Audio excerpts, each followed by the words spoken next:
C'est pas du vent. But the smoke is full of toxic material, heavy metals. Anne-Cécile Bras. It's so dangerous. Bonjour, vous en avez assez d'entendre les mots crise économique, environnementale et sociale, des actualités scandaleuses comme le drame de Lampedusa, bref, de la morosité ambiante. Eh bien nous aussi. Alors ce week-end, nous allons vous parler de métamorphose, d'empathie et de co-révolution, faire ensemble. Et oui, notre société est en train de changer de visage grâce à la mobilisation de millions de citoyens à travers le monde qui réinventent leur quotidien et aux nouvelles technologies qui rebattent les cartes de notre organisation sociale. Si RFI, comme l'a dit récemment un auditeur, est la radio que l'on écoute assis, alors installez-vous tranquillement parce que notre invité va tout simplement nous expliquer comment survivre face à la complexité du monde. C'est pas du vent, le magazine de l'environnement sur RFI. Bonjour Joël de René. Bonjour. Vous avez été chercheur et enseignante dans les domaines de la biologie et de l'informatique au MIT, le Massachusetts Institute of Technology. Vous avez écrit de nombreux best-sellers sur les liens entre la vie et l'évolution de la technologie. Je résume. Aujourd'hui, vous êtes conseiller spécial du Premier ministre de l'île Maurice et président de Biotix. C'est une entreprise de conseil stratégique qui s'appuie justement sur le mariage entre la biologie et l'informatique.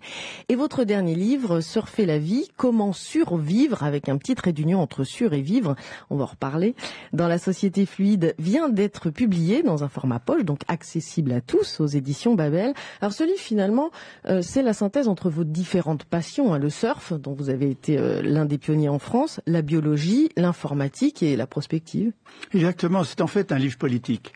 Un livre sur l'avenir du monde, l'avenir de la société, le rôle qu'on peut y jouer. C'est aussi un livre sur le sens de la vie, sur la philosophie de sa propre vie. Et j'ai eu l'idée dans l'eau, en attendant les vagues. Je voulais, depuis très longtemps, après beaucoup de livres de vulgarisation scientifique, écrire un livre sur la sagesse, le pouvoir et les valeurs. Et je me suis dit, mais quels sont les liens entre eux? C'est cloisonné, on en parle d'un côté ou de l'autre. Et le lien que j'ai trouvé, c'est la fluidité, c'est-à-dire l'eau, la vague, le surf, et il est né dans l'eau. Alors justement, vous dites que dans un monde comme le nôtre, qui est en plein bouleversement, on le voit bien avec les changements climatiques, l'accroissement de la démographie, la raréfaction des ressources, etc., la capacité d'adaptation, telle celle du surfeur face à la vague, est devenue une nécessité. Oui, parce que je compare la vie à une vague, la vie à un flux. Et le surfeur, on dit toujours, regardez, ce surfeur ou cette surfeuse, il est en équilibre, elle est en équilibre. En fait, un surfeur n'est jamais en équilibre. Il est constamment, à chaque milliseconde, en déséquilibre contrôlé. Il doit rattraper, regarder autour les autres surfeurs, les vagues, les conditions, les rochers, le fond. Eh bien, la vie aussi, c'est quelque chose qui nous conduit à nous adapter en permanence, à prévoir, à prédire, à essayer de se corriger ces écarts à l'équilibre dans son métier, dans sa vie familiale, dans sa vie personnelle. Et donc, j'ai pris cette métaphore du surf pour aller vers la société fluide que j'appelle de mes voeux, puisque nous sommes enfermés aujourd'hui dans une conception pyramidale de la société avec le pouvoir au sommet et puis les exécutants en bas. Alors vous dites la vie, mais ça va plus loin, puisque votre analyse finalement va au-delà de la vie individuelle. C'est aussi la vie au sens fonctionnement de notre société, parce qu'aujourd'hui on est dans un monde très complexe, et vous écrivez que cette complexité, il ne faut pas l'éviter, au contraire, il faut l'affronter. Jusqu'à présent, nos moyens d'affronter la complexité étaient la méthode cartésienne. Il s'agissait de la découper en petits morceaux pour la rendre plus simple. Mais en fait, on créait une poussière d'éléments qu'on n'arrivait plus à recombiner entre eux. Donc après la méthode cartésienne, se sont arrivés des outils extraordinaires comme l'ordinateur qui permet de simuler la complexité, d'agir sur elle avec des moyens, de la maîtriser avec des méthodes. Donc ce que j'essaye de dire, je l'ai dit dans des livres précédents, le macroscope, l'homme symbiotique, j'essaye d'expliquer qu'aujourd'hui la complexité n'est plus un mal comme la complication, mais au contraire quelque chose que l'on peut affronter avec des méthodes nouvelles qui nous permettent de la manager. Gérer la complexité, c'est l'art d'aujourd'hui de la politique, l'art aujourd'hui de la science moderne. Alors quelles sont ces méthodes nouvelles qui sont des outils utiles aujourd'hui? Eh bien d'abord les réseaux qui mettent les gens en commun, les uns avec les autres, les rapprochent, donc ils peuvent échanger des idées. Sur Internet, les moteurs de recherche permettent d'avoir l'information à portée de la main. Avec la messagerie, avec les blogs, avec Twitter, on peut un instant très rapidement échanger cette information, donc la comparer avec les autres. Et je dis que nous sommes en train de passer de la société de l'information à la société de la recommandation. On se recommande des choses les uns les autres. Like, dislike. Voilà. D'ailleurs, la génération Internet, la NetGen, comme je l'appelle, nous montre que l'on peut en permanence se recommander des choses, au contraire, évaluer ensemble. On nous dit très souvent, mais est-ce que vous êtes sûr de cette information sur Internet? On n'est jamais sûr, mais on peut comparer très très vite grâce au réseau. Donc la complexité, on peut la manager ensemble. C'est ce que j'appelle le pouvoir transversal et pas seulement le pouvoir pyramidal. Le fait de partager, la solidarité. Alors on va parler de tous les avantages de ces nouvelles technologies au fur et à mesure de cette émission, mais il y a quand même un gros inconvénient, c'est l'impact environnemental. Mais ça c'est vrai que le numérique coûte cher en énergie. Il faut le dire, on le dit pas suffisamment. Et en métaux rares, et en déchets dangereux. Une puce avec le silicium, ça coûte énormément d'eau. Pour fabriquer des puces, ça coûte très cher en énergie. Les gros serveurs de Google, les 400 000 serveurs, ou les gros serveurs du cloud, consomment des gigawatts d'électricité. Donc il faut être bien au courant que on dit l'informatique, l'Internet c'est propre. Non, pas du tout, ça consomme et ça a un impact énorme sur l'énergie. Mais ça peut avoir un impact positif sur l'énergie aussi, on en parlera tout à l'heure. Alors donc cette société fluide dont vous faites la promotion finalement dans ce livre, l'idée, vous dites, c'est qu'on ne se fonde plus sur les rapports de force, mais sur des rapports de flux. Alors, c'est sûr que les rapports de force vont continuer. Ils sont le fondement même de notre société. On le voit bien en ce moment. Hein. Toujours, les rapports de force militaires, rapports de force politiques, syndicats contre patronat, partis politiques contre autres partis politiques. Les rapports de force tissent notre vie sociétale et on ne va pas les changer du jour au lendemain. D'ailleurs, l'addiction au pouvoir, comme l'a dit Machiavel, est tellement puissante que c'est comme une addiction à une drogue. Et donc, se trouver en sommet du pouvoir, on le voit que deux personnes qui veulent être le président d'un parti qui se battent pour être le seul au sommet, c'est presque ridicule, tellement ça néglige l'intérêt social et l'intérêt des autres. Donc la société fluide, c'est une société qui utilise le pouvoir transversal plutôt que le seul pouvoir pyramidal et les rapports de flux plutôt que les rapports de force. Je m'explique. Un rapport de flux, prenez par exemple un réservoir qui se remplit et se vide en même temps. Si vous connaissez le débit d'entrée et le débit de sortie, vous pouvez maintenir le niveau du réservoir à l'état stationnaire. Vous entendez, j'ai pas dit constant, parce que les molécules d'eau se renouvellent constamment. Donc vous tracez un trait au stabilo sur ce réservoir transparent, et en jouant sur le flux d'entrée et le flux de sortie, vous pouvez modifier ce niveau. Donc les rapports de flux sont fondés sur de l'information. Je sais ce que je donne, je sais ce que je reçois. Tandis que les rapports de force sont binaires. Tantôt l'un prend le dessus, tantôt l'autre veut prendre le dessus, ça s'appelle l'escalade. Donc dans l'escalade, on est constamment dans l'incertitude. Parce que dans les rapports de flux, on est comme dans le surf, on est dans la continuité, on est dans le mouvement, on est dans l'adaptation. Et alors, est-ce que vous diriez aujourd'hui que cette fluidité est plus au niveau des citoyens et que les rapports de force sont plus au niveau des gens qui, aujourd'hui encore, gèrent nos cités? Alors la politique est traditionnellement fondée sur les rapports de force. Les élections sont fondées sur les rapports de force aussi, bien entendu. Et donc, jusqu'à présent, le système politique qui gouverne les pays démocratiques, les pays totalitaires encore plus, il y a un rapport de force, c'est celui qui est tout à fait en haut et qui dirige tout le reste, auront beaucoup de mal et il faudra beaucoup de temps pour s'adapter au pouvoir transversal qui nécessite la confiance, la solidarité, la générosité et surtout le partage. Or, pour les politiques traditionnelles, partager, c'est perdre de son pouvoir. Et par conséquent, on n'est pas encore sorti de ce cycle infernal. Mais en même temps, le pouvoir transversal fissure justement cette structure pyramidale. On l'a vu avec les révolutions arabes, avec le mouvement des indignés. On peut pas mieux le dire. Vous l'avez prononcé le mot. Les indignés, qu'est-ce que c'est? C'est un mouvement d'une génération internationale. C'est pas des générations et des cultures différentes. C'est une génération internationale qui, grâce aux réseaux sociaux notamment, se sont indignés de quoi? Bon, ils ont repris le mot de Hessel, indignez-vous. Mais ils s'indignent sur quoi? Ils critiquent la démocratie représentative. Ils n'ont plus confiance dans leurs représentants, qui considèrent parfois comme corrompus ou parfois ne pensant qu'à la prochaine réélection, et donc ne s'occupant pas d'eux.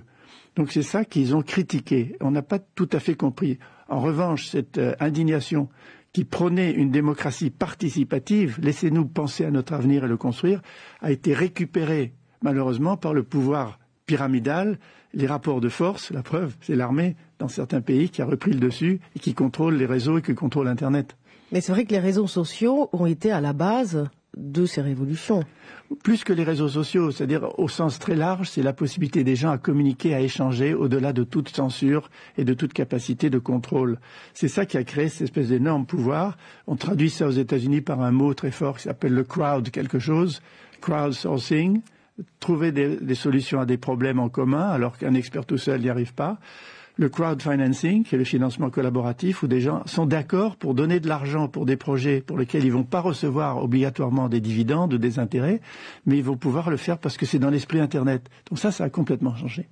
Et nous sommes qu'au début de cette société fluide. On va faire un petit peu de prospective dans quelques minutes.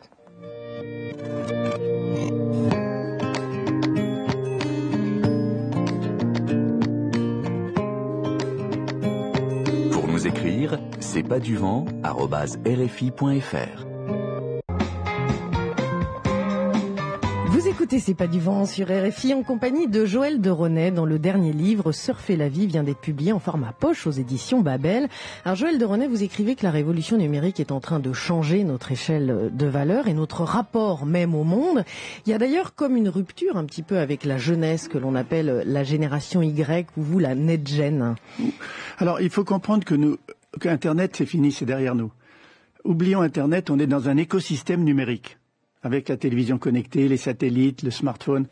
Donc j'emploie moi le terme d'écosystème numérique. Et comme dans tout écosystème, ceux qui en font partie le changent. Et en retour, cet écosystème nous change. Et nous sommes des hommes et des femmes augmentés. On est augmentés parce qu'on vit en symbiose avec des outils qui nous donnent des sens supplémentaires. Un smartphone vous permet de vous orienter. On peut ne pas avoir le sens de l'orientation, mais avec le GPS, on a un sens nouveau. Donc on a plus que 5 sens aujourd'hui. Plus que 5 sens, 6 ou 7 même. On peut savoir où sont ses copains, où ils sont, à quelle distance ils sont, et leur envoyer des textos. Donc on a plus que 5 sens. On a 6 ou 7 sens nouveaux grâce à cette symbiose que nous vivons avec ces outils portables permanents sur nous. Et ça va continuer encore plus, je le décris dans l'homme symbiotique. Donc nous sommes dans un écosystème que nous modifions et qui nous modifie en retour. Moi, j'appelle ça, avec le terme des biologistes, une coévolution. Donc cette coévolution conduit à un système global qui nous englobe, nous, les humains, dedans, comme des cellules. Comme les cellules d'un cerveau, des neurones, des cellules d'un organisme vivant. Donc nous sommes plus que des individus isolés.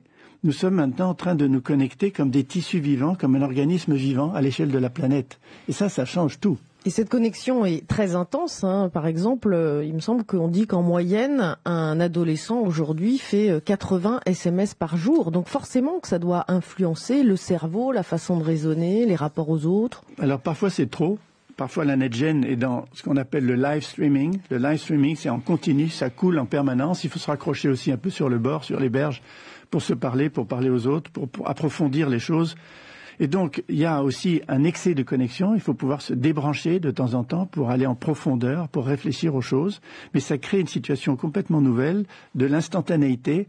Et on appelle ça aux États-Unis de la récompense instantanée, instant gratification. On se fait plaisir tout de suite en cliquant, on a une réponse. D'où ces textos. Les textos, si vous voulez, sont une façon beaucoup plus désynchronisée de communiquer et en même temps moins émotionnelle. Mais ça remet aussi en cause l'enseignement, par exemple. Complètement, bien entendu. L'enseignement classique, il est linéaire, cartésien, séquentiel, analytique, avec un parcours d'obstacles qui s'appelle l'examen. Alors qu'aujourd'hui, les jeunes sont en pleine coéducation. Ils s'apprennent entre eux des choses au-delà des professeurs. Ils désintermédient les professeurs. Ils s'apprennent entre eux, ils vont chercher sur Google, ils vont chercher des informations, ils la partagent entre eux. Maintenant, on a extériorisé notre mémoire. Et c'est pas un mal, parce que extériorisant la mémoire en allant sur Google tout de suite trouver ce que l'on veut, on laisse de la place pour l'intuition, les connexions. Ce qui est important dans l'intelligence, c'est pas de tout savoir, c'est de savoir comment savoir mieux en connectant ce que l'on sait déjà.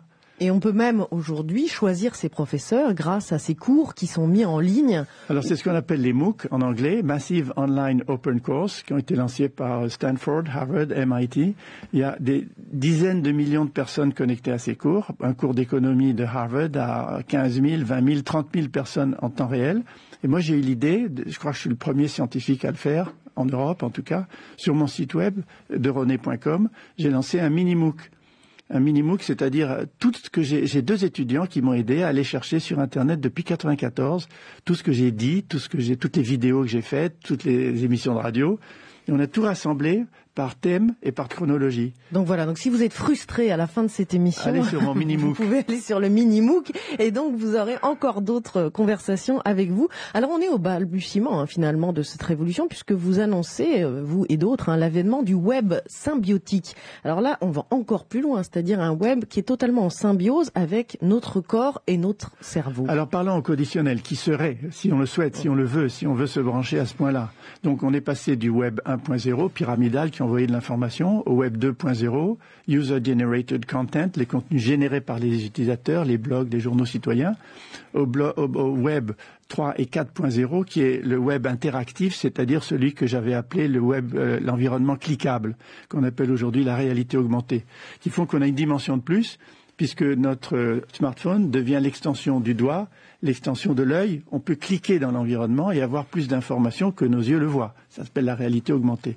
Et moi, j'ai proposé de créer le web 5.0, que j'appelle le web symbiotique, qui résultera du fait qu'on portera de plus en plus sur soi, soit par des vêtements connectés, soit par des prothèses éventuelles que certains commencent déjà à mettre pour jouer à des jeux vidéo, soit des mini casques comme les lunettes de Google, sont en fait l'extension vers ce web symbiotique où on a en permanence de l'information que l'on souhaite avoir.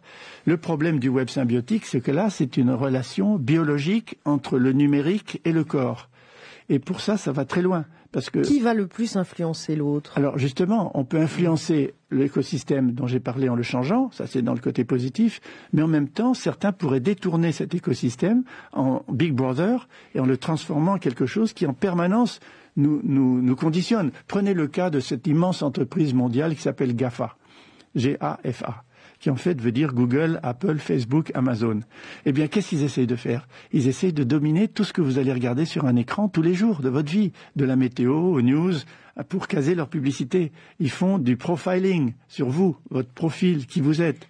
Et même, il y a des logiciels qui permettent, en fonction de vos emails, en fonction de vos amis sur Facebook, en fonction de vos tweets, de savoir exactement ce que vous voulez, ce que vous souhaitez, ce que vous cherchez. Donc c'est une fausse liberté, finalement. Mais c'est une fausse liberté. GAFA, il faut vraiment à la fois l'utiliser et s'en méfier. Donc on voit bien qu'il y a beaucoup de perversité dans ce système. Système commercial. Alors ça, c'est pour le système commercial, mais même dans cette idée du web symbiotique, ça veut dire qu'on fait de plus en plus confiance à la technologie, à la science, et alors quoi, au risque de perdre notre humanité? On a déjà fait beaucoup confiance à la technologie, à la science. Qu'on prenne une voiture, un téléphone, une locomotive ou la télévision, c'est faire confiance d'une certaine manière à des outils techniques issus de découvertes scientifiques. Mais là, est-ce qu'on ne risque pas de perdre un peu de notre humanité? Alors on risque aussi, on a risqué de la perdre avec la télévision qui a été manipulée. On a risqué aussi de la perdre, notre humanité, avec l'ordinateur, en nous disant on va être complètement branchés en permanence et on s'écoutera plus les uns les autres, que disaient les clercs du début avec l'imprimerie, en disant les gens vont s'enfermer dans un livre, ils se parleront plus. Donc le livre a conduit aussi au dialogue. Par conséquent, il y a toujours le moyen de surmonter à condition qu'on ait les ressources, les valeurs et la volonté de le faire. Si on n'a pas les ressources, les valeurs, la volonté et le savoir-faire, on est dominé par la technologie et on risque de devenir en permanence soumis à la technologie contrôlée par d'autres. Et la bonne nouvelle, on va le voir dans un instant dans la deuxième partie de l'émission, c'est que justement, au lieu d'être dominé, même si on l'est un peu, vous l'avez évoqué, on se saisit en fait de ces nouvelles technologies pour redevenir des citoyens. Et il y a plein d'initiatives qui vont dans ce sens. On en parle dans quelques minutes, juste après le flash d'information. Restez sur RFI, de toute façon, vous ne serez pas mieux ailleurs. À tout de suite.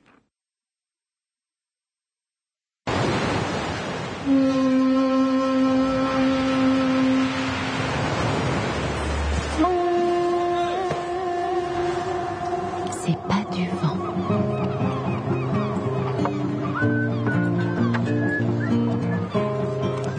C'est pas du vent. Anne-Cécile Bras. Si vous nous rejoignez, nous sommes en compagnie de Joël de René aujourd'hui, ancien chercheur et professeur dans les domaines de la biologie et de l'informatique au MIT, le Massachusetts Institute of Technology.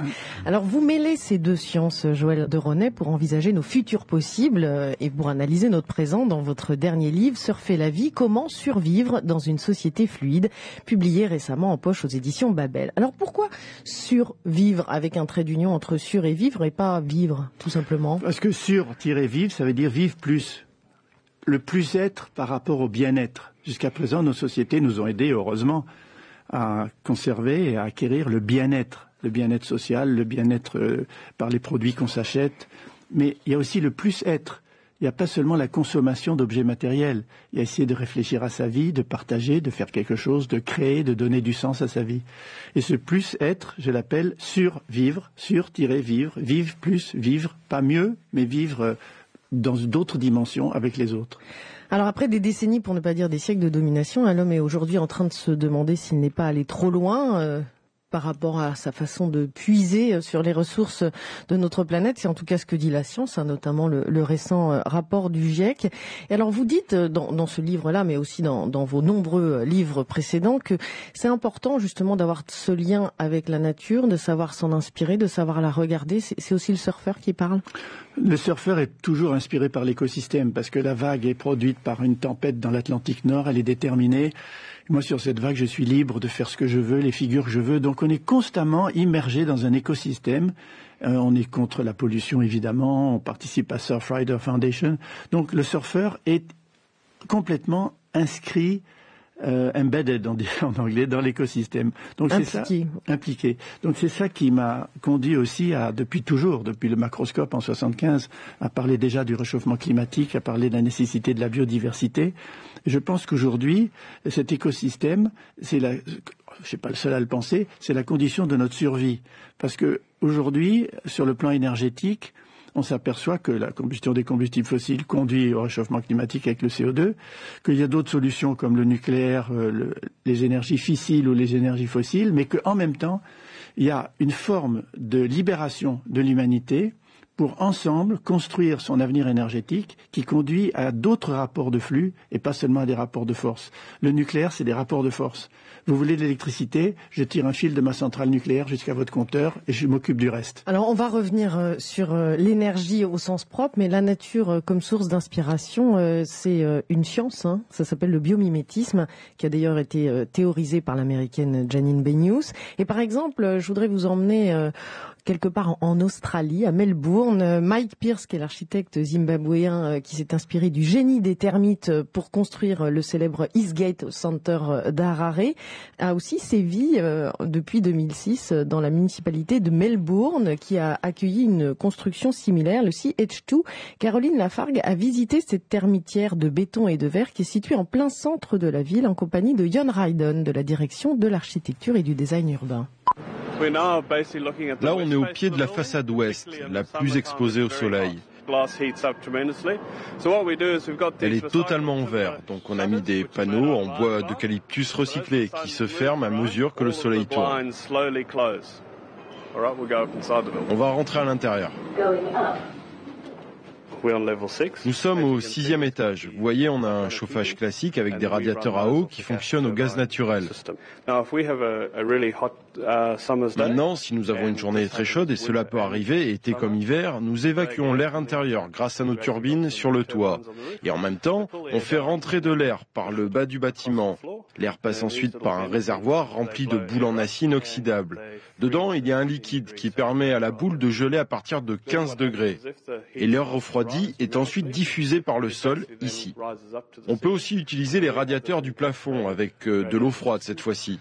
L'architecte Mike Pierce s'est inspiré des termitières. Les termites creusent des cheminées pour évacuer l'air chaud qui monte. Et ils pratiquent des trous à la base de la termitière pour faire rentrer de l'air frais. Le bâtiment fonctionne exactement de la même manière. Autre particularité, les termites humidifient les parois de leur termitière pour faire baisser la température. Et ici, on fait pareil. Je travaille dans ce bâtiment et ce que nous aimons le plus, c'est la qualité de l'air. Chaque nuit, entre 1h et 4h du matin, on ouvre les fenêtres pour rafraîchir le bâtiment et renouveler l'air. L'immeuble d'à côté, le CH1, est un bâtiment conventionnel. Eh bien, quand un employé du CH1 attrape la grippe, il prend 1 semaine d'arrêt maladie, alors que les employés du CH2 s'arrêtent 2 jours, parce que l'air n'est pas pollué. Alors, nous voilà sur le toit. Et nous sommes devant la station météo. En été, par exemple, on peut passer de 35 à 19 degrés en une demi-heure seulement. Donc la station météo est cruciale pour réguler la clim et maintenir 23 degrés constants dans le bâtiment. Et dans le coin là-bas, ce sont les turbines à gaz du refroidisseur. On met en route le refroidisseur que quand on a par exemple une journée à 42 degrés. On a 4 heures d'autonomie avec notre système de boules qui gèle à 15 degrés. Ensuite, on peut utiliser le climatiseur classique 5 à 6 heures au maximum. Donc en termes d'économie d'énergie, si vous comparez à un bâtiment conventionnel, vous économisez quoi ? Si on compare le CH1 au CH2, eh bien, il faut autant d'énergie pour chauffer, climatiser, éclairer un seul étage du CH1 que les 9 étages de notre CH2. Un reportage de Caroline Lafargue. Joël de René, il suffit de s'inspirer des termites? Il suffit pas, il faut aussi être capable de trouver les lois fondamentales qu'il y a à l'intérieur. Effectivement, les termites ont inventé des systèmes de climatisation. Et quand on regarde une fourmilière ou une ruche d'abeilles, en fait, on ne regarde pas une collection d'individus. On regarde un organisme vivant. Parce que les abeilles échangent en permanence des hormones qui leur permettent de se coordonner, de se contrôler, et ils sont capables aussi de réguler la température de la ruche. Donc, nous n'allons pas nous transformer en ruche d'abeilles ou en reine des termites, mais nous devons aussi tenir compte de ces faits que des individus très intégrés et organisés peuvent conduire à quelque chose de plus que chacun d'entre eux. C'est ce que j'appelle dans certains de mes livres le macro-organisme planétaire qu'on est en train de construire, où j'avais même pris le nom du cybionte, C-Y-B-I-O-N-T-E, de cybernétique et biologie. Vous voyez, comme vous le disiez tout à l'heure, toujours ce rapprochement biomimétique du numérique et du biologique.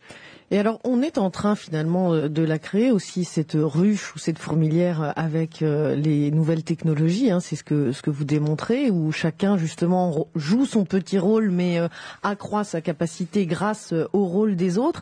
Alors vous dites que c'est carrément une nouvelle vague hein, qui déferle sur le monde, toujours l'analogie du surf. Et il y a notamment la révolution des makers que vous traduisez par doueurs en français, c'est-à-dire ceux qui inventent, qui innovent, qui créent, qui partagent des outils faciles à utiliser bon marché, et ça peut bouleverser la mondialisation. L'industrie. Alors je vais revenir sur ce que vous disiez sur le fait qu'on échange, on partage, on crée quelque chose de plus grand. Effectivement, c'est pas une vague, c'est un tsunami.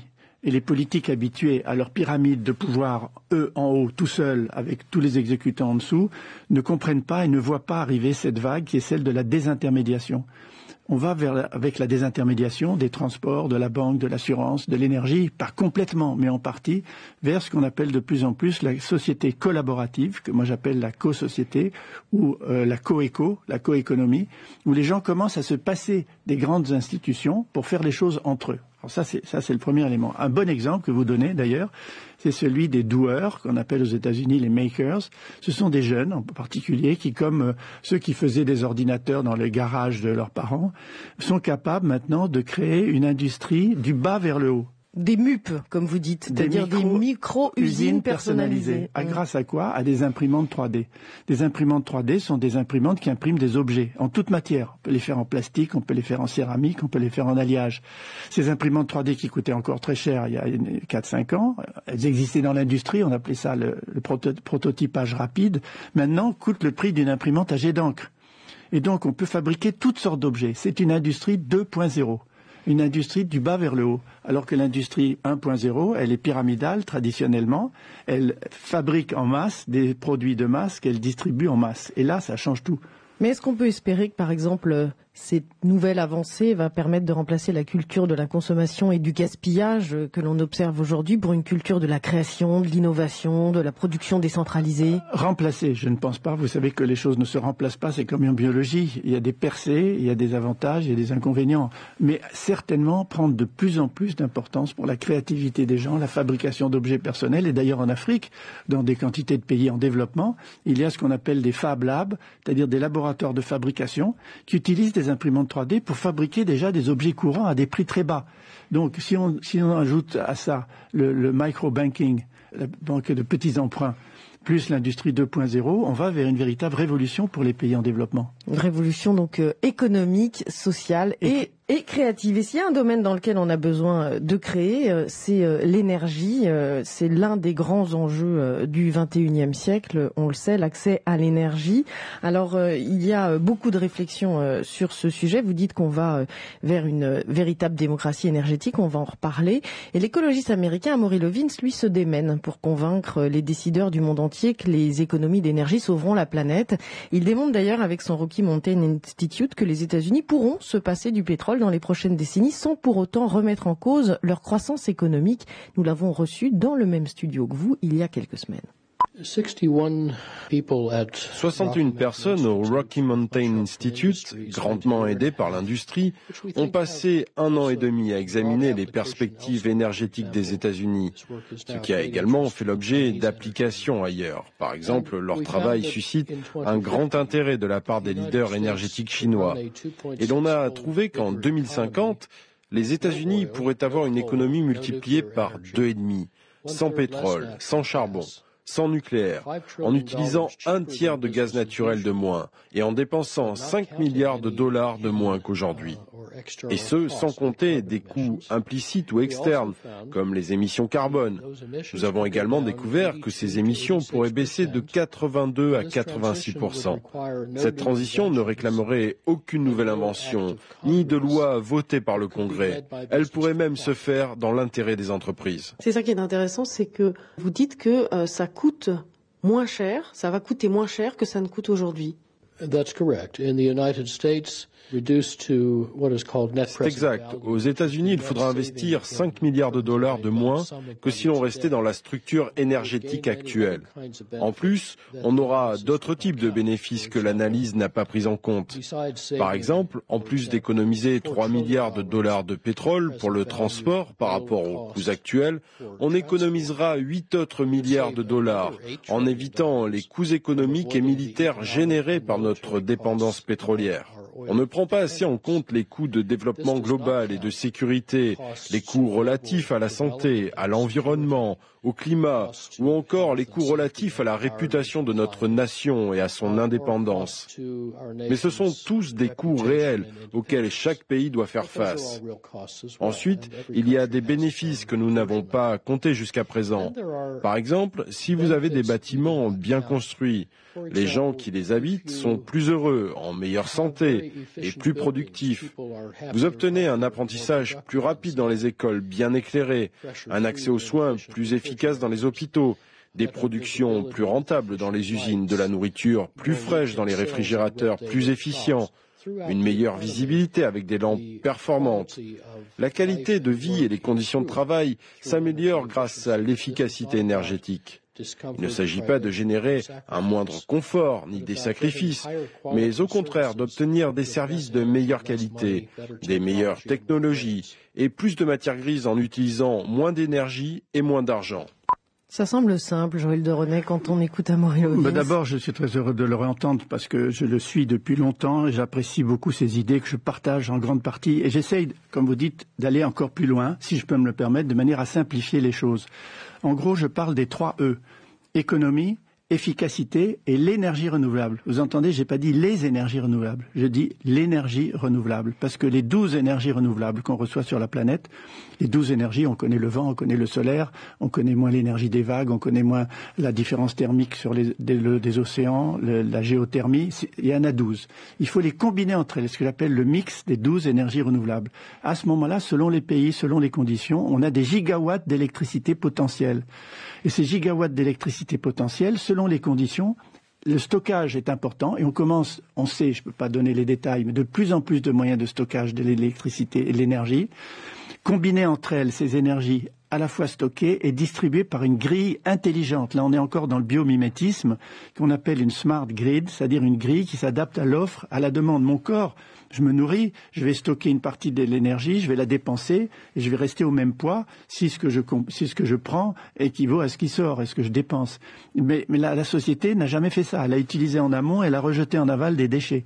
Pour la première fois, on a avec l'informatique, encore une fois, le numérique, la possibilité de contrôler les dépenses énergétiques et de les adapter à l'offre, à la demande. C'est la smart grid qui se met en place dans tous les pays et d'ailleurs la France est en avance. La France, grâce à ERDF, une filiale de EDF, a créé des conditions qui permettent d'avoir des puces électroniques sur le réseau classique, passif, et par les courants porteurs, de transformer un réseau passif en un réseau intelligent. Donc, mix énergétique, plus smart grid, plus économie, plus efficacité et partage, va peut-être conduire à sortir de cette espèce de tutelle des énergies fissiles et des énergies fossiles qui conditionnent notre avenir énergétique et nous permettent d'être libres par rapport à notre futur énergétique pour la première fois. Et ça, c'est un immense enjeu pour le monde. Voilà, c'est ce que vous appelez l'avènement de la démocratie énergétique. Vous écoutez C'est pas du vent sur RFI en compagnie de Joël de Ronet. La société fluide que vous appelez de vos vœux est basée sur la mise en réseau des êtres humains, Joël de Ronet, à travers les nouvelles technologies et notamment Internet. Alors les applications sont multiples. Par exemple, comment lutter contre le gaspillage alimentaire? C'est un véritable fléau qui consomme énormément d'eau, d'énergie. Par exemple, les Français jettent en moyenne plus de 300 kilos de nourriture par an et par personne. Alors Xavier Corval fait partie de ces citoyens qui ont pris leur place dans l'écosystème Internet. Il a inventé une application efficace. Ça s'appelle la plateforme web Ecosphère. Un outil intelligent qui utilise les technologies de l'information et de la communication, les technologies participatives, collaboratives, pour connecter en permanence la grande distribution, la distribution spécialisée, des magasins, des commerces et les acteurs associatifs pour la redistribution de ces surplus, stocks d'invendus alimentaires et non alimentaires, mais aussi des acteurs privés comme des déstockeurs et des soldeurs et puis des recycleurs de déchets spécifiques. Et donc, au centre de notre dispositif, on a des algorithmes. C'est un terme informatique qui veut dire que on est capable d'intégrer les contraintes et les objectifs de tous ces acteurs en permanence. Alors des contraintes juridiques, des contraintes sanitaires pour l'alimentaire, des contraintes de logistique, de déstockage le plus rapide possible, de rentabilité aussi parfois, des objectifs de performance d'indicateurs, développement durable par exemple. Et puis en analysant en permanence tous ces paramètres-là, on crée, en les simplifiant, le maximum de possibilités de redistribution, de revente de tous ces volumes d'invendus et d'excédents alimentaires et non alimentaires. Alors, par exemple, je suis responsable d'un hypermarché, j'ai 5 palettes de lait et 3 palettes de pain dont je dois me débarrasser le plus rapidement possible. Je fais comment? Sur le lecteur de code barre du chef de rayon, par exemple, il y a un petit progiciel, pas du tout intrusif, mais qui s'appelle EcoScan, qui va scanner ces produits-là. Ça va s'interfacer avec la base de données produits d'Ecosphère et ça va transformer ces volumes-là que vous avez indiqués immédiatement en offre sur la plateforme. Donc on passe plus du tout par la case poubelle, ni comptablement, ni logistiquement, ni psychologiquement. On passe immédiatement vers une opportunité, une possibilité de revalorisation de ces produits-là. Et donc, vous avez l'intention de ne pas vous arrêter là et de décliner aussi cette plateforme pour qu'elle soit accessible aux particuliers. Ça sera Ecodon. Ecodon, c'est une application qui va simplifier et optimiser les relations entre les associations et les particuliers sur 3 types d'échanges aujourd'hui. Le don et le bénévolat. Comment faire en sorte que si moi je veux donner 2 heures de mon temps par semaine sur une compétence particulière, de comptable, de bricoleur, je puisse trouver très facilement l'association qui va me permettre de concrétiser cet acte de générosité. Donc du don de temps, du don de compétences et puis du don de produits non alimentaires.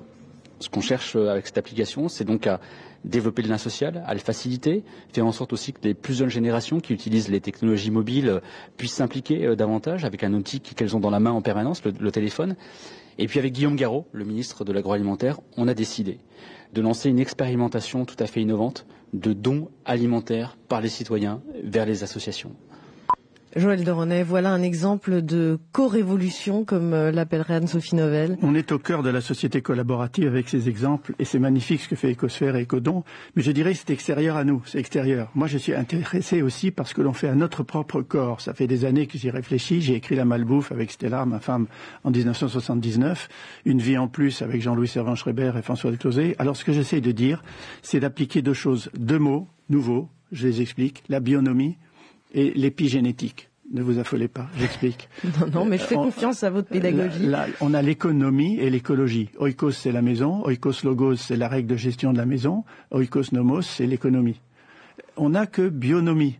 On n'a que biologie, bios logos, la science de la vie. Et moi, j'ai inventé la bionomie, qui est la règle de gestion, le management de la vie.